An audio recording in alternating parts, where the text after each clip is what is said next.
At the end of university, my wife basically said, "Look, I'm moving back to Italy," and it was like there was no kind of like, "Are you coming with me?" It was just like, "I'm moving back to Italy." So it's like, okay, fine. I had a decision to make, but I would say my passion for Italy and Italian football really was the driving force in what kept me interested in learning the Right. language beyond schools. So yeah, I would say real life experience is absolutely fundamental, and is why I'd recommend anyone to go and live in another country.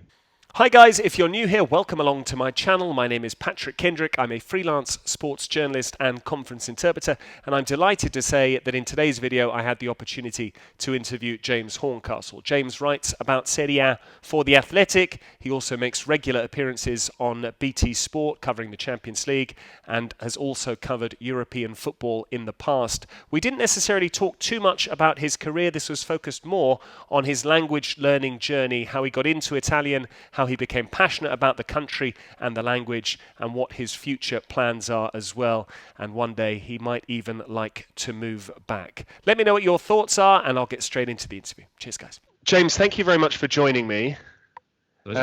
It's a bit of a sin, this. I've got you on, but I don't really want to talk too much about Italian football. I know there's going to be people that are watching this and thinking, you've got him there to talk about Italian football. I actually wanted to talk more about your journey learning the Italian language, because I know you're very passionate about Italy and Italian. How did that start? Where did that start? Do we go back to your childhood in Hull? Talk me through that. I wish. No, I think it's quite an unconventional route, really. And it all comes from a passion for all things Italy. Because when I went to school, there wasn't the option to learn Italian. And I didn't come from a family that had any background in Italy. It's very English. Not even any kind of links to the European continent or any other continent aside from the Sceptred Isle of perfidious Albion. And so when I went to school, the options were simple. I think this fairly common, I would say, experience for most people of my generation, in that the three choices you had were Spanish, French, and German. And I think the way languages are taught at school, at least my experience, was that they weren't all that fun. It was blocks of grammar, which you need as kind of sort of foundations for the building blocks for learning a language. But it was very much focused on that, focused on vocab, focused on experiences and scenarios which I don't think are often relatable to kind of people of my age at the time. And so I went to university to read history, and not Italian history either. I ended up doing Russian music, literature and art in the 19th century. It was only when I went to university that I met my girlfriend, who's now my wife. She had just spent a year in Rome. She had the opportunity to learn Italian at school. She's a big Latinist. She's a classicist to this day in academia, and she had gone there to kind of I suppose elaborate on sort of her experience of learning languages. And she did all kinds in that year. I would say she in 1 year had the experience that most people have at 3 years of university. She met friends who became friends forever. She had experiences that she'll never forget, and she came to university at a kind of maturity that everyone else on our floor at university just didn't have. I was kind of wowed by her, and that's when I started learning Italian to impress her at first. Because, as I said, even my studies in history, they weren't related to Italy.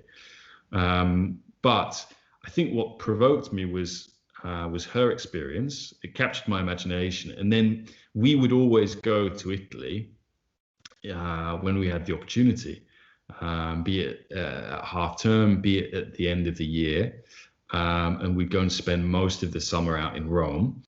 And I remember finding it really, really awkward being at sort of house parties or being at bars, and whenever she met her Italian friends, not being able to speak to them, not being able to communicate, kind of having a few words, a few phrases, and then basically stumbling down from there on. So at the end of university, my wife basically said, "Look, I'm moving back to Italy," and it was like there was no kind of like, "Are you coming with me?" It was just like, "I'm moving back to Italy." So it's like, okay, fine. I had a decision to make because I really enjoyed studying history. I think if I'd just been on my own, maybe I would have stayed studying history. I would have done an MA and that sort of thing, and gone in a completely different direction. But my wife was adamant, like, I'm going to Rome. If you want to come, fine. If you don't, then we'll figure something out. So I went, and it was the best decision I ever made. But I think I remember the night before we moved, being very nervous, being like, what am I doing? You know, because there was nothing there for me. You know, like what year was this? So this would be 2005, I think. So so I was nervous because I was like, there's nothing there for me. I'm basically going to have to create a whole new life for myself. I didn't really know what I wanted to do. I wanted to, as I said, when I graduated from university, I kind of wanted to stay in and keep doing history. And then I went there, and the idea was just to go to Italian school for the first few months, see how that went, see if I could get a job, and go from there. And yeah, I ended up going to this Italian school called Dilit in behind Stazione Termini in Rome, which Termini is like, I don't know, King's Cross, I suppose, for UK watchers, or Grand Central Terminal in New York for people in the US. It's a kind of bustling, bizarre place of human trafficking of all sorts. And yeah, I went there, and it was quite an interesting experience as well, because again, just to go back from experience of learning a language at school, where I always got the impression that my teacher at school didn't speak the language they were teaching, or they had some familiarity with it, but they certainly weren't from that country, and maybe they were just doing it because they taught other things as well. So in terms of achieving engagement with your audience, that was difficult. At Dilit, it was like the teacher only spoke Italian. The classes were entirely in Italian. And if you had a question or something, you had to articulate it in Italian, which was, on the one hand, stimulating because you had to engage, you had to listen. And Rita, our lovely 60-year-old teacher, was not interested in speaking to you in English, and so that was engaging. But on the one hand, you had an international class of students from all over the world. So you had people from Belgium, Sweden, Mexico, Russia, which was kind of fun.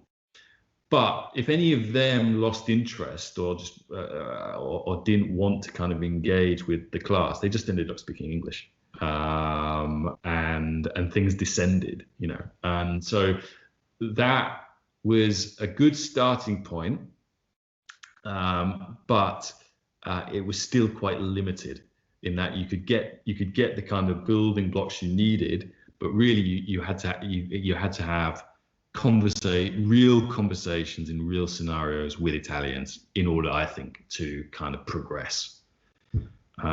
So yeah, that was my kind of introduction, I would say, really, to Italian. But I remember whilst I was doing that, my passion's always been for Italian football. I do look back and in retrospect think, had I been afforded the opportunity to learn Italian when I was at school, given I was watching, Italian football on a Saturday and a Sunday, given that I would go out for dinner with my parents or every Friday night to an Italian restaurant, would I have kind of immediately kind of leapt at that chance and kind of ran with it earlier. And would that have been a benefit? Would my life have changed? Would I have decided to go to university and study Italian, or would I, if I'd stuck with history, would I have looked at something Italian based?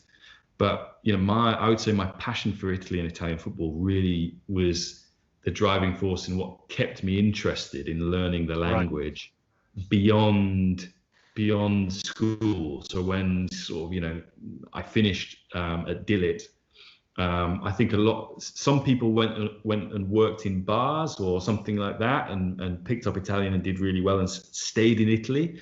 A lot of people just left, and I imagine that it was a waste of money for them, that they got some rudiments of Italian. For me, as important to me was making Italian friends in scenarios and going down to the giornalaio every day, picking up the papers, reading them, and kind of developing a vocabulary and a sense for the language from that. And I think, I remember when I was there, Giacinto Facchetti died, so Inter legend. And I remember reading, this is black humor here, this is quite morbid, that he passed away, and they said Giacinto Facchetti è scomparso or something. And I remember looking that up in the dictionary and took it very literally, that he disappeared or something. And I was like, all the follow-up reporting I kind of initially took like they're still looking for him out there, something like that. And again, that there has to be some, I don't know, self-discipline, motivation, I suppose, to kind of keep pushing you through the stuff that most people, I think, find boring about learning a language. I think it's about making a language relatable to you, because yes, there are cultural differences between English people, Italian people, American people, and all that sort of thing. But we have a hell of a lot in common. We're interested in the same things. We like the same things, and we have similar passions. So I don't understand why curriculums, when it comes to teaching a language, are kind of tailored to that. Although I imagine they have to be tailored to every single individual, which is just impossible. But absolutely. So your passion for Italian stems back to your childhood because you're watching Italian football. Do you think what you were so awestruck by your now wife, do you think it was because she spoke Italian and she'd spent time in Italy per se? Was that a sort of crucial factor in it? Do you think if she'd spoken fluent Thai, for instance, it would have been less exotic and less appealing? I don't know. Not to detract in any way from the whole romance of the thing, but as you said, I was wondering whether she was the entire catalyst for this interest in Italy and Italian football and the Italian language. But as you said, you were already familiar with the game there. So maybe it was just a perfect storm then of you falling in love with someone who had that interest in Italy. Yeah.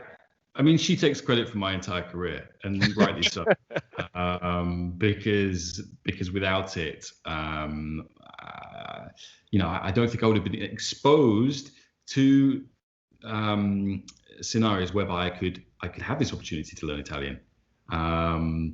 She was a gateway really for that, in motivating me to take a leap of faith and move to a foreign country, which I would say, even people in my year at school, I'm trying to think how many did languages at university or had a language component to their degree at university. And I mean, it's less.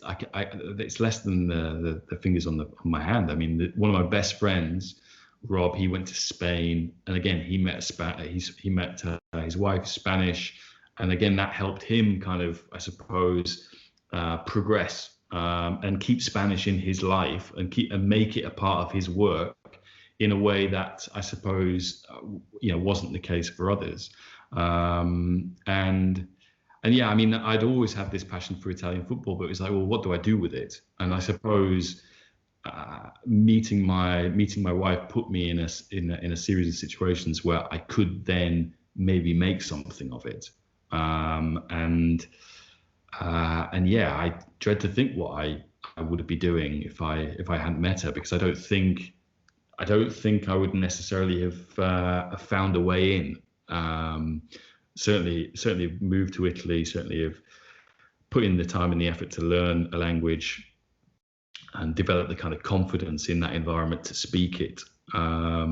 So yeah, I think it is a kind of perfect storm of just of things working out the right way. Really, that's why when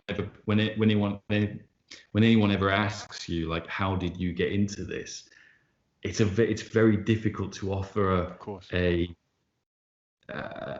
A to B kind of thing, because I think it's very specific to who you are and the circumstances in which you found yourself in. And do you remember those milestones? I mean, in my experience, often the best lessons have been in real life situations when I've made a fool of myself and said completely the wrong term. And then someone corrects you and laughs at you, and then you are initially mortified, but then you never forget that afterwards. So do you have any sort of anecdotes where you made an awful mistake that stuck with you, and similarly any sort of positive landmarks, I suppose, or milestones? And then in kind of professional terms, the first time I did an interview in Italian was with Carlo Ancelotti when he was at Chelsea. And he could speak a little bit of English at that time, and his English has come on, leaps and bounds since then. We did the entire interview in Italian, and I felt that gave me credibility in a way that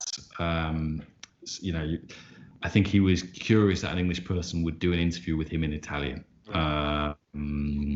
just because I don't think it happens all that often, and that was big. But I was quite starstruck. I ended up being put into a tiny cupboard in Chelsea's training ground, waiting for Carlo Ancelotti.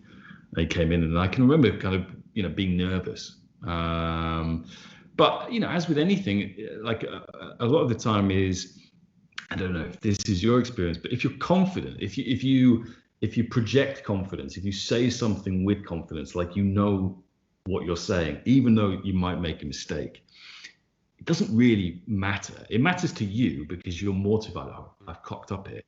But if you can style through it, then a lot of the time that's kind of enough. And certainly in the early days, that was something that I kind of always sort of clinged on to, really, that, what's the worst that can happen here? I meet Carlo Ancelotti and have an interview with him. That's great. That's fantastic. So yeah, I think that was one of the moments where I felt, right, it's worth kind of pursuing this, keep working on it. And I don't know about you. I mean, you're qualified in interpreting, but for me, I feel like I'm always learning. You're still learning. You never stop learning. Absolutely, yeah. I always find it kind of amusing when people say, "Are you fluent in a language?" It's like, well, I've reached a certain level where I feel confident speaking a language in a variety of different circumstances, but I'm still learning new things. I mean, there'll be multiple times in a week where I'll be listening to Italian TV, or I'll be, I've been watching Italian MasterChef over the last week, and there's still things in that where I'm just like, okay, I've learned a different piece of cooking equipment today that I just didn't really, I hadn't put all that much time and attention to thinking about, because I probably don't cook enough. So there are all these little corners in your life which are kind of, I don't know, shaded or whatever, which all of a sudden the light gets shone on them, and you're like, okay. You learn idioms from it. You learn words and the context around it, and it becomes part of your experience. And I think that is so much about learning a language. I mean, I think that's how I learned English. I think that's how I learned my mother tongue. By basically being exposed to situations which made me aware of words, idioms, and that sort of thing. I think that's so much of being a part of learning a language again, I think if I hadn't been in Italy, if I hadn't moved to Italy with my wife, you wouldn't have had that emergence, I mean, there's that classic case of like, it's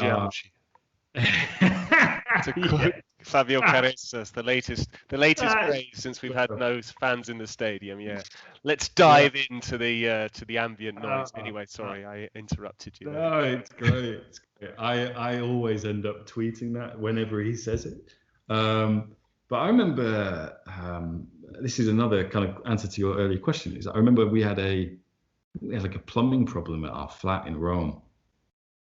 And all of a sudden, you have to call a plumber. You have to be able to describe, what is going wrong. The pipes burst, whatever. And that was a kind of that focused the mind. That's like, okay, we've got a situation here. We need to sort it out. How do we do it?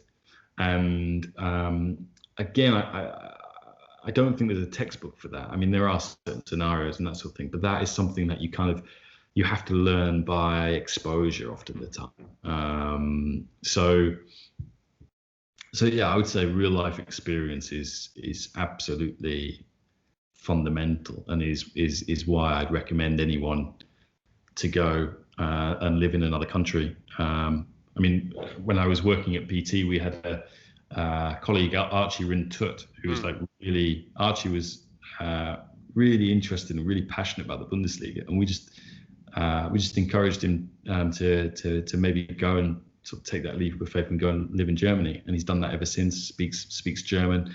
I think he's as good as anyone out there when it comes to getting interviews and speaking to people.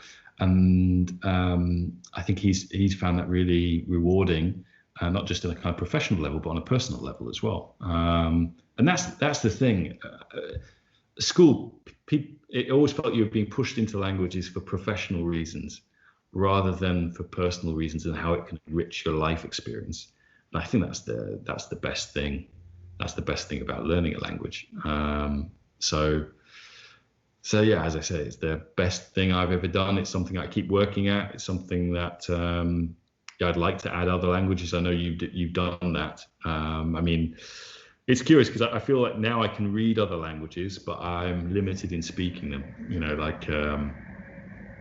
And I wonder, well, how do I work on that?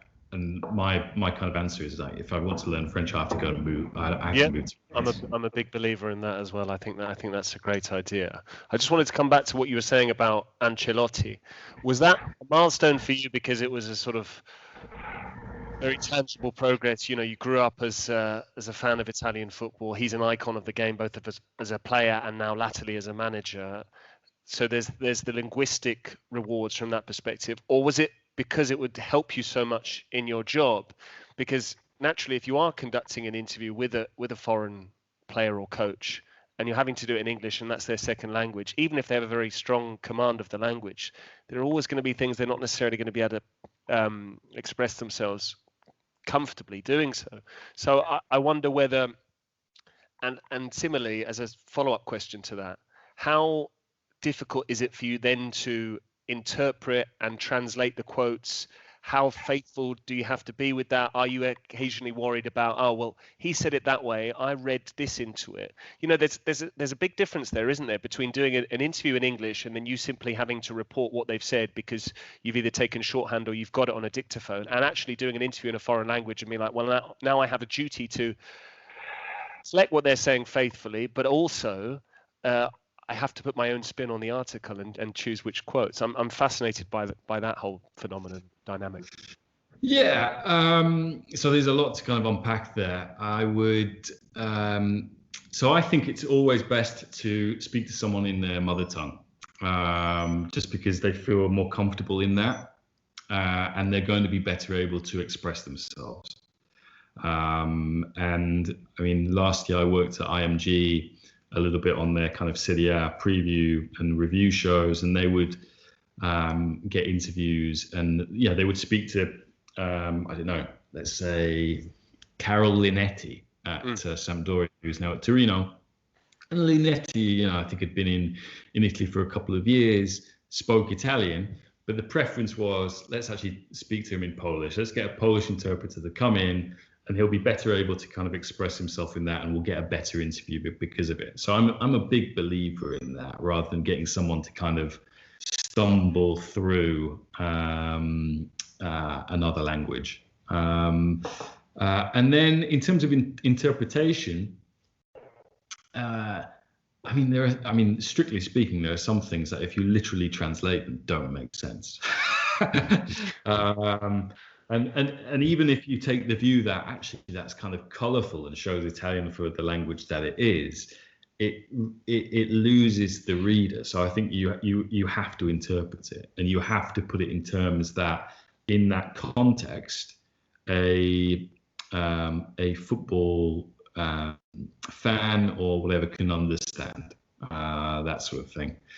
I'm trying to think of some examples, but I would try to stay faithful to the transcript, whilst also conveying the real sense of what this person is saying, rather than doing a literal translation. Because I think literal translations, while sometimes they do hold up in fragments over the entire thing, it can read like a mess, really. So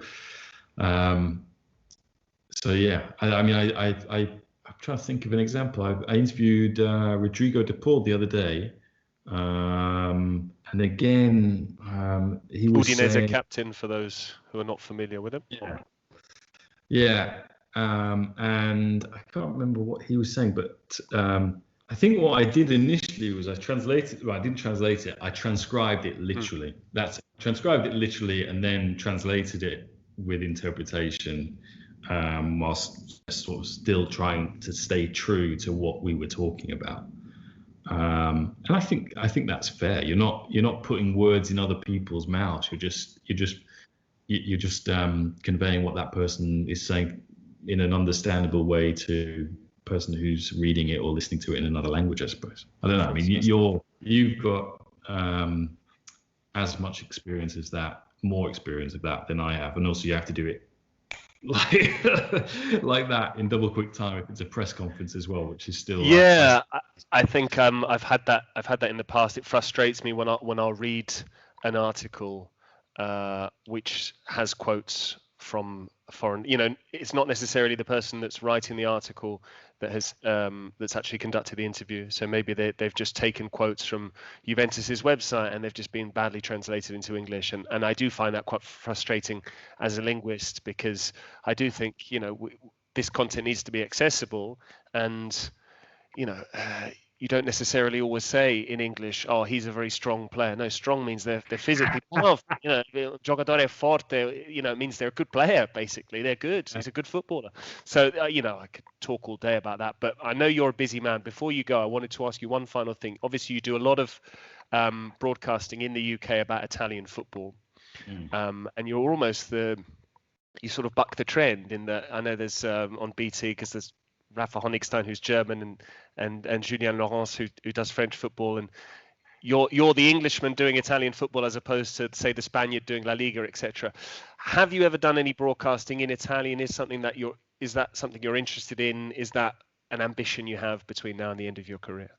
Yeah, no, absolutely. I've done appearances on. Appearances. I've been on Rai. I remember before Cristiano Ronaldo's first game for Juventus against Verona, I did sort of piece to camera for Rai, and then the reporter do it basically every time he saw me from then onwards. He basically insisted that I do a piece to camera with him, which I was just like, fantastic. Just like, this doesn't make any sense. And then I've done some radio podcast work in Italian.